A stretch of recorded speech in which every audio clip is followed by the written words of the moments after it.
રાજપારડી સારસા માતાજીના મંદિર ખાતે ઝઘડિયામાં દુષ્કર્મમાં ભોગ બનેલી બાળકીના સ્વાસ્થ્ય અને લાંબા આયુષ્ય માટે ભજન કીર્તનનો કાર્યક્રમનું આયોજન કરવામાં આવ્યું હતું।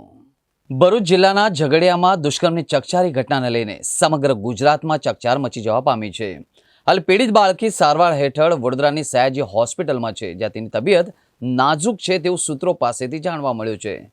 દુષ્કર્મનો ભોગ બનેલ પીડિત બાળકી વહેલી સ્વસ્થ થાય અને તેનું લાંબુ આયુષ્ય જીવે એ માટે ઝઘડિયા તાલુકાના રાજપારડી નજીક સારસા મંદિર ખાતે ધનરાજ વસાવા દ્વારા ભજન કીર્તનના કાર્યક્રમનું આયોજન કરવામાં આવ્યું હતું।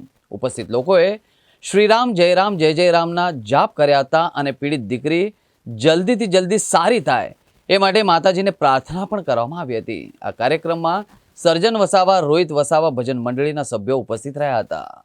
આજરોજ અહીં અમે રાજપારડી ખાતે સારસા માતાના મંદિરે આજે આ થોડા દિવસ અગાઉ જે ઝઘડિયા ખાતે 10 વર્ષની બાળકી ઉપર દુષ્કર્મ આચરવામાં આવ્યું હતું, આજે એ બાળકી વડોદરા ખાતે પોતાના જીવન મરણની વચ્ચે લડાઈ લડી રહી છે, ત્યારે તેનું સ્વાસ્થ્ય સારું થાય અને તે આ કપરી પરિસ્થિતિમાં જલ્દી બહાર નીકળે, તેના પરિવારને આ પરિસ્થિતિમાં માતાજી શક્તિ આપે, તે સાથે આજે માતાજીના સાનિધ્યમાં આજે અહીં અમે ભજન કીર્તનનો કાર્યક્રમ રાખ્યો હતો, જેના થકી તે બાળકી અને તેના પરિવારને શક્તિ મળી રહે તે આશયથી આજે અમે અહીં સૌ ઉપસ્થિત થયા છે અને આશા રાખીએ કે તેને સ્વાસ્થ્યમાં જલ્દી સુધારો થાય તે સાથે અમે અહીંયા કાર્યક્રમ રાખ્યો છે।